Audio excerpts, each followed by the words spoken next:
அனைவருக்கும் வணக்கம். ஸோ இன்னைக்கு ஹிந்து நியூஸ் பேப்பர்ல என்ன இம்பார்ட்டன்ட் நியூஸஸ் இருக்கு அப்படின்னு சொல்லி பார்ப்போம். ஸோ என்ன குடுத்துருக்காங்க அப்படின்னா, ஓகே ஆக்சியம் 4 மிஷன் பத்தி குடுத்துருக்காங்க. ஓகேவா? So Axiom 4 mission likely to undock on July 14 அப்படின்னு சொல்லியிருக்காங்க. ஸோ ஆக்சியம் 4 இத பத்தி நம்மளோட பேசிக்ஸ ஃபர்ஸ்ட் பார்த்துருவோம். ஆக்சியம் 4 அப்படிங்கிறது நமக்கு ஜூன் 25, 2025ல வந்து லான்ச் பண்ணியிருக்காங்க.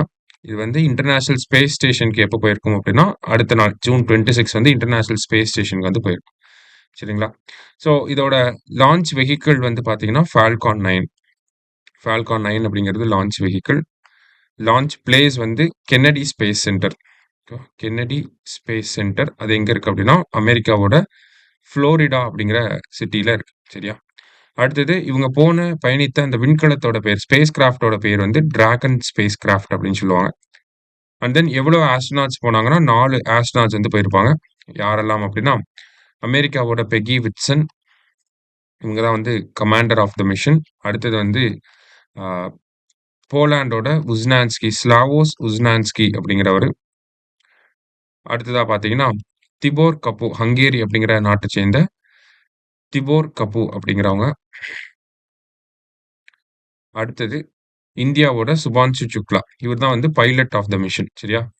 ஸோ இதுல சிக்னிஃபிகன்ஸ் என்ன அப்படின்னு சொல்லி பார்த்தீங்கன்னா, ஆ இந்தியாவுலருந்து 2வது பெர்சனா சுபான்ஷு சுக்லா வந்து விண்வெளிக்கு போயிருக்கார். ஓகேவா? ஃபர்ஸ்ட் போனது யார் அப்படின்னா, ராகேஷ் சர்மா. ராகேஷ் சர்மா எப்போ போயிருப்பார் அப்படின்னா, ஏப்ரல் 3, 1984ல சோயூஸ் T11 அப்படிங்கிற ராக்கெட்ல விண்வெளிக்கு வந்து போயிருப்பார். சரிங்களா? இப்போ சுபான்ஷு சுக்லா வந்து போயிருக்காங்க. ஸோ சுபான்ஷு சுக்லாவ பொறுத்தவரைக்கும் பார்த்தீங்கன்னா, இன்டர்நேஷனல் ஸ்பேஸ் ஸ்டேஷனுக்கு போன ஃபர்ஸ்ட் இந்தியன் யார் அப்படின்னு கேட்டாலும், அது சுபான்ஷு சுக்லா தான். ஓகேவா? இது எல்லாமே பேசிக்ஸ் ஆஃப் த மிஷன். அடுத்தது இந்த மிஷனோட டோட்டல் டைம் பீரியட் வந்து 14 டேஸ். ஓகேவா? 14 டேஸ் முடிஞ்சதுக்கு அப்புறமா அவங்க திருப்பி பூமிக்கே வந்து வந்துருவாங்க.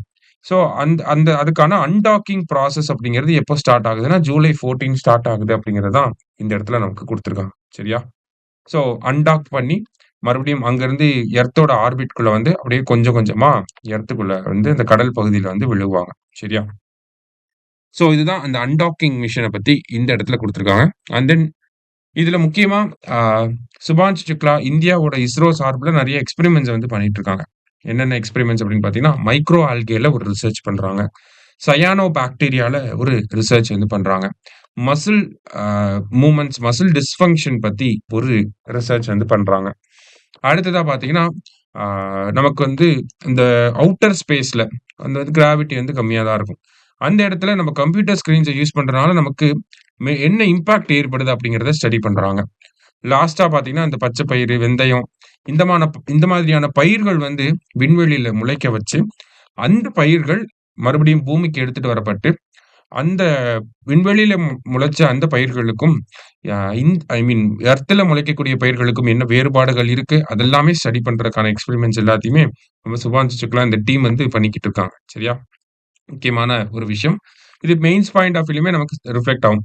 Significance of axiom 4 to India space sector அப்படின்னு சொல்லி கூட கேட்கலாம் நமக்கு. சரியா? ஸோ அதுக்கான ஆன்ஸர வந்து நம்ம தனியா மெயின் சீரிஸ்ல வந்து போட்டிருக்கோம். அதையுமே எடுத்து பாருங்க. ஸோ இன்னைக்கு நியூஸ் பேப்பர்ல பெரிய அளவு செய்திகள் கம்மியா தான் இருந்துச்சு. ஸோ இத நல்லா பார்த்து வச்சுக்கோங்க. அதே மாரி இன்னைக்கு ஜூலை 11 அப்படிங்கிறது வேர்ல்ட் பாப்புலேஷன் டே. சரியா? So world population day July 11 அந்த ஒரு டேட்டாவையும் நோட் பண்ணி வச்சுக்கோங்க. சரியா? நன்றி.